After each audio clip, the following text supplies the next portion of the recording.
읽은 본 말씀으로 허락하시는 하나님의 마음을 알지어다라는 제목으로 하나님의 말씀을 나누겠습니다.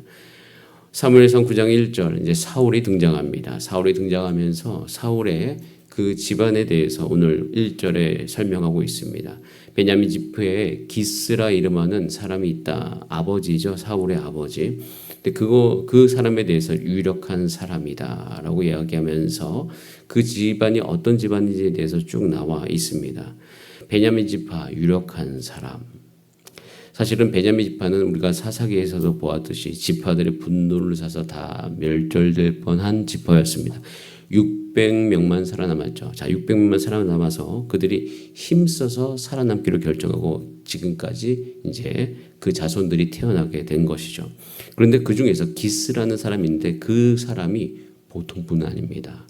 왜냐하면 힘이 있었다라고 성경은 표현하고 있죠. 그 힘이 있었기 때문에 재산도 어느 정도 있었을 거예요. 자, 그 기스의 아들이 있었는데 사울이다. 이 사울에 대해서 표현할 때 성경에서 참 이 외모에 대한 표현을 많이 합니다. 준수한 소년. 준수함이 근데 1등이에요. 그리고 키도요. 모든 백성보다 제일 커요. 정말 출중한 외모. 그러니까 이 정도 스펙이면 아버지도 유력하고 어떤 이 사울도 자존심이 꽤 세지 않았을까 생각을 합니다. 자, 이렇게 사울의 가족과 사울의 태생과 사울의 모습을 표현한 다음에 이상한 이야기 하나가 시작됩니다. 그 이야기가 뭐냐면 암나기들을 잃은 이야기예요. 이 성경을 읽고 있으면 도대체 왜 이 사건이 일어나는가 생각을 해볼 수 있어요. 그런데 사건의 전말은 사울의 아버지 기스가 암나기들을 잃어버리자 그 암나기를 누구 보고 찾아오라고 합니까? 예, 사울에게 찾아오라고 해요. 물론 암나기가 아주 귀한 것이긴 합니다. 그런데 유력한 집안에서 오늘 본문을 읽고 있으면 이렇게까지 찾아야 되나라는 생각이 들 정도로 찾아요. 4절 말씀 한번 같이 읽어보겠습니다. 시작.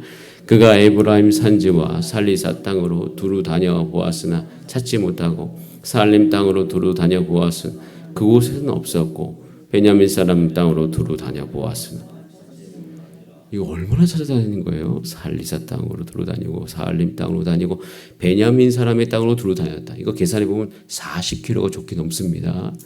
100리를 걷는 거예요. 암나기 찾으려고. 찾고 또 찾지 못해서 없어서 다시 찾고. 이거 엄청난 수고입니다. 그리고 그렇게 찾다가 결국 어디까지 이르면 숲 땅까지 이르게 되죠. 아버지의 명을 따라서 사울이 찾다가 너무 멀리 간 거예요. 그래서 이제 다시 돌아가려고 하는데 그때 마침 함께 간 사환이 또 한 가지 의견을 내요. 여기까지 왔는데 여기 근처에 정말 유명한 선견자가 있습니다. 그 선견자에 가서 우리가 어떻게 이 가야 될 길을 물어보자라고 이야기까지 합니다. 그리고 게다가 돈도 준비가 되어 있어요. 정말 뭐가 상황이 너무 완벽하게 돌아가는 듯한 우연히 돌아가는 듯한 게 보이지만 이것이 뭔가 하나의 큰 목적으로 돌아가고 있는 듯하게 보입니다. 또 게다가 10절에 보면 사울이 이제 포기할 만 하잖아요. 돌아갈 만 하잖아요. 근데 포기하잖아요. 사울의 이야기를 듣더니 네 말이 옳다. 가자라고 이야기합니다. 결국에는 어떻게 됩니까? 그들이 사무엘을 만나게 되는 거죠. 사무엘을 만나게 되는 거예요. 그리고 또 한 가지 14절에 보면 이렇게 되어 있어요. 그들이 성읍으로 올라가서 그리로 들어갈 때에 사무엘이 어떻게 했더라? 마침 산당에 올라가려고 마주 나오는 거예요. 딱 역사적인 순간. 자, 15절 말씀 같이 한번 읽어봅니다. 시작. 사울이 오기 전날에 여호와께서 사무엘에게 알게 하여 이렇게 어떻게 만났을까? 이렇게 너무 정확한 시간에 만났을까 생각해 봐서 딱 읽고 있는데 15절에 이유가 나와 있어요. 그 이유가 뭡니까? 사울이 오기 전날에 여호와께서 사무엘에게 미리 알게 하신 것이에요. 사무엘에게 이미 말씀하셨어요. 내일 이맘때 베냐민 사람 한 사람을 너에게 어떻게 하겠다? 보내겠다.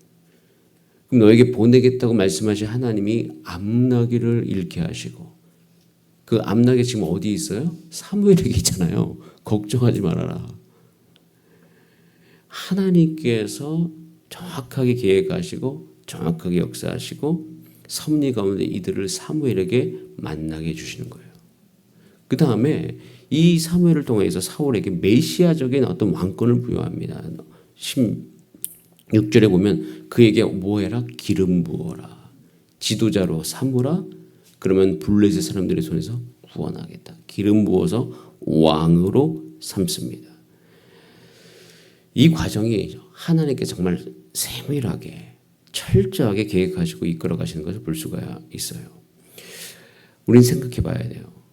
보세요. 여러분, 이스라엘 백성이 왕을 세워달라고 했어요.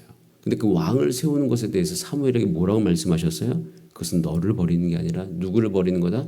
나를 버리는 거다.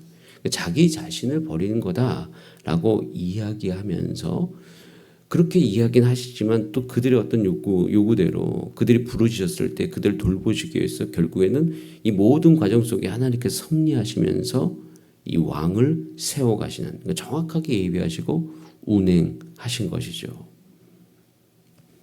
그런 상황 속에서 결국 하나님께서 왕을 세우십니다. 그리고 또 한 가지 여기 생각해 볼고, 이 말씀에 전적으로 순종한 사울이 있었기 때문에 이것이 가능했거든요. 사실은 21절에 보면 이렇게 되어 있어요. 사울이 사무엘에게 말합니다. 나는 이스라엘 지파 중에서 가장 작은 베냐민 사람 아닙니까? 내가 가장 미약하지 않습니까? 어떻게 나에게 이렇게 말씀하십니까? 이렇게 이야기할 때 사무엘은 사실 지금 왕을 세우는 것에 동의하지는 않습니다. 왕을 세울 때 사무엘이 분노해달라고 되어 있어요. 근데 사무엘은 아무런 대꾸를 하지 않아요. 그리고 그냥 본인이 해야 될 것만 합니다. 이 사무엘이 참 대단한 부분이거든요. 하나님의 뜻이 분명하면 자기 뜻과 상관없이 그냥 그 하나님의 뜻을 그대로 행합니다. 그러면서 그에게 어떠한 대꾸도 하지 않고 22절에 보면 사무엘이 사울을 객실로 들여서 거기에 어디에 앉힌다? 상석에. 그리고 객실에 객이 몇 명이나 있어요? 300명. 왕처럼 대하고 있는 거예요. 그러니까 사무엘은 사울을 세울 때 자신의 의견이 전혀 없어 보입니다. 그러고 난 다음에 결국에는 같이 먹게 하고 함께 먹고 지붕에서 담화하고 그 사울을 돌려보내죠. 저는 사무엘상 9장을 읽으면서 여러 가지 생각이 듭니다. 왕정제도를 기뻐하지 않으면서 왕을 세우신 하나님, 그것에 동의하지 않으면서도 철저하게 하나님의 말씀을 따르는 사무엘, 그리고 하나님께서는 그것에 대해서 기뻐하지 않으시지만 허락하신 이후에는 적극적으로 개입하시는 하나님을 봐요. 여러분, 하나님 아버지의 마음이 어디 있을까요? 그러면서 문득 생각나는 한 장면이 있어요. 어렸을 때 아이가 막 뜨거운 거 만지려고 해요. 그러면 너무 만지려고 하면 제가 어떻게 하는지 아세요? 한번 잠깐 만져보라고 해요. 그럼 어떻게 해요? 만져요. 근데 그 뜨거움을 맛본 다음에 너무 깜짝 놀라서 나중에 다시는 만지지 않습니다. 근데 놀라운 것 중에 하나는 또 울어요. 자기가 만지고 자기가 울어. 내가 분명히 만지지 말라고 했는데 그렇다고 냅둘 수 없잖아요. 그 우는 아이를 어떻게 해줘야 돼요? 달래줘야 돼요. 그 아이를 향해서 저는 무슨 생각이 드십니까? 저는 그때 하나님께서 왕을 세워달라고 요구하는 이 이스라엘 향해서 적극적으로 답을 주시는 하나님의 모습 속에서 하나님의 마음은 이제 결정하신 게 있어요. 왕을 세워서 이스라엘을 훈련하시기로 결정하셨어요. 왕을 세운 다음에 이스라엘을 다루어 가시기로. 왕을 세운 다음에 온 인류 역사 안에 누가 진짜 왕인지를 드러내시기로 결정하셨다고요. 그래서 이스라엘 백성을 훈련시키고자 왕을 세웁니다. 제가 방금 얘기했던 그 아이의 그 뜨거운 만진 얘기는 정말 그대로 이제 이스라엘 백성 역사 안에 이루어져요. 이들이 왕을 세워달라고 했잖아요. 왕을 세운 맛 보니까 이 왕이 이스라엘의 걱정과 근심거리야. 그 왕 때문에 얼마나 이스라엘 백성이 고민하는지 모릅니다. 솔로몬이, 그러니까 우리가 얼마 가지 않아요. 사울, 다윗, 솔로몬. 이 솔로몬 이후에 솔로몬이 너무 세금을 많이 걷어가지고 힘들었었어요. 그래서 그때 어떻게 해요? 쪼개지잖아요. 이스라엘이. 그러니까 왕을 세워서 왕의 욕심을 채우고 왕의 어떤 그 심리적인 부분을 그 백성들이 뒷받침하기 위해서 얼마나 그들이 고생하는지 모릅니다. 여러분, 사사제도가 사실은 굉장히 빈틈이 많아 보이지만 하나님의 주권에 임하기 굉장히 괜찮은 그런 제도이고, 또 한 가지는 모든 사람이 하나님을 경외하면 사사로 세움받을 수 있었던 그런 제도였는데 그것이 결국 실패하고 결국 이제 왕이 세워지고 왕정시대로 들어가게 되는 것이에요. 그러니까 이스라엘 백성들을 이 모든 역사 안에서 훈련시키시기로 하나님 결정하신 거예요. 그리고 또 이 왕들을 세워가면서 이제 하나님께서 왕에 대한 모델을 새롭게 세우고자 합니다. 그 신명기 17장 14절부터 20절에 보면 하나님께서 이렇게 얘기하세요. 내가 내 하나님 여호와께서 내게 주신 땅에 이르러 그 땅을 차지하고 거주할 때 만일 우리도 우리 주의 모든 민족들 가운데 우리 위에 왕을 세우겠다는 생각이 나거든. 이걸 벌써 모세를 통해서 하나님께서 이스라엘 백성들한테 말씀해 주신 것이잖아요. 근데 그때 만약에 세울 때 한 가지, 그럼 세우긴 세우되 모델이 있어야 된다. 그는 병마를 많이 두지 말아라. 아내를 많이 두지 말아라. 은금을 많이 쌓아두지 말아라. 여러분 이 세 가지 하지 말라는 건 뭐예요? 너 왕인데 왕의 권위를 어떻게 해라? 힘쓰려고 하지 말라는 거예요. 병마를 많이 두지 못하면 왕이 무슨 힘이 있습니까? 은금을 쌓지 않으면 무슨 힘이 있냐는 거예요. 그런데 그거 하지 말고 오히려 율법서의 등사본을 레위 사람 제사장 앞에서 책에 기록해 평생에 자기 앞에 두고 읽으라는 거예요.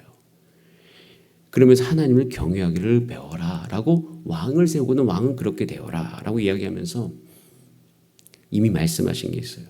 그러니까 이 시기는요, 하나님께서 이제는 이스라엘 백성을 훈련하고 진짜 왕의 모델이 누구인지를 알려주시기로 결정하신 것이에요. 이스라엘 백성이 왜 왕을 세우려고 해요? 주변 국가 바라보니까 주변국은 다 왕을 세워서 잘 되는 것처럼 보이거든요. 그런데 왕을 세우면 잘 되는 게 아니라 자신들이 종이 된다는 걸 몰라요. 여러분 이것이 우리하고 똑같습니다. 우리도 이 세상 나가서요, 이 세상 사는 거 다 봐요. 그럼 그 세상 사람들이 저래서 잘 사는구나 저래서 잘 사는구나 생각하잖아요. 그래서 그렇게 잘 살려고 노력하면 뭐가 되냐면 죄의 종이 되는 거거든요. 거기에 종되는 거예요. 평생에 저렇게 사는 게 좋겠구나. 그 쫓아가 보면 결국 그것에 종이 되어 있어요. 그리고 인생을 다 허비하고 난 다음에 마음의 헛헛함이 찾아오는 것이에요. 그거 누가 보여줘요? 솔로몬이 보여줍니다. 솔로몬이 다 보여줘요. 그리고 난 다음에 전도서를 쓴 거예요. 모든 것이 헛되다. 그러면서 우리는 이 시기에 왕을 세우는 이 시기에 한 가지를 기도해야 됩니다. 그것이 뭐냐면요. 사무엘상 9장 27절. 같이 한번 오늘 본 말씀 맨 끝절이죠. 같이 한번 읽어보겠습니다. 시작. 성읍 끝에 이름에 사무엘이 사울에게 이르되 사울에게 우리를 앞서게 하라 하니라. 사울이 앞서가 또 이르되 너는 이제 잠깐 서 있으라. 네가 하나님의 말씀. 그럼 집에 가서 한번 다시 읽으시면서 한번 상상을 해보세요. 사울이 지금 무슨 느낌이었을까? 사울은 이때 그래도 순수함이 있습니다. 그 순수함 가운데 내가 여기까지 온 것도 너무 신기하고, 그럼 내가 왕이 된다고? 그런 어떤 마음이 들을 때 그 사울 안에 대단한 일이 일어났다, 감동적이다 라고 이야기하면서 하나님의 말씀을 듣잖아요. 그때 사울이 무슨 마음을 하고 있었을까? 저는 사울이 이 말씀에 집중했으면 얼마나 좋을까라는 생각, 이렇게 생각하는 이유는 뭐냐면 이 뒷얘기를 알기 때문이죠. 사무엘이 사울에게 말했을 때 이 지점에 사울이 머무르고 이때 심령이 말씀을 알았더라면, 하나님 아버지의 마음을 알았더라면 사울의 삶의 선택이 어떻게 갔을까 상상해 보는 거예요. 그러면서 우리의 삶을 돌아봅니다. 똑같이. 우리도 지금 어떤 시점에서 어떤 선택을 해야 되는 그런 상황들이 많아요. 그때 우리가 하나님의 마음을 알고 동시에 우리에게 주신 그 말씀을 우리 마음속에서 기억하고 있다면 우리는요, 하나님의 뜻대로 하나님의 마음에 원하시는 그 길로 분명히 갈 수 있습니다. 그래서 주님, 우리도 지금 이 위치에서, 여러분 지금 위치가 있습니다. 위치에서 오늘 이 새벽에 기도하시길 바랍니다. 내가 하나님의 마음을 알게 하여 주시옵소서. 하나님의 신명기 모세오경의 그 말씀, 하나님의 뜻을 내가 알고 그 길로 갈 수 있도록 나를 도와주시옵소서. 우리의 가정도 그 길로 가게 하여 주시고 우리 주사랑교회도 그 길로 가게 하여 주시옵소서. 이렇게 함께 기도하는 저와 여러분의 삶이 되기를 간절히 바랍니다. 하나님의 마음, 하나님의 뜻이 우리를 통해서 하늘에서 이루어진 것처럼 땅에서도 이루어질 수 있도록 함께 기도하는 저와 여러분의 삶이 되기를 소원합니다. 자, 우리 다 함께 기도하시겠습니다. 이 시간 기도할 때 하나님을 생각하세요. 이스라엘 백성이 그렇게 요구했을 때 하나님께서 또 철저하게 세우십니다. 그리고 이 모든 그 이스라엘의 요구 가운데 이들을 훈련시키기로 결정하시고 하나님께서 보여주시기로 결정하신 하나님의 아버지의 마음, 이때 이스라엘 백성이 말씀에 집중했더라면 우리도 마찬가지입니다. 오늘 이 시점에 여러분이 하나님의 마음에 집중하시길 바랍니다. 하나님의 뜻에 보여달라고 기도하시기를 바랍니다. 그때 우리는 온전한 길로 갈 수 있을 것입니다. 우리 그것을 위해서 우리 다 함께 주여 한번 부르신 다음에 합심으로 기도하시겠습니다. 주여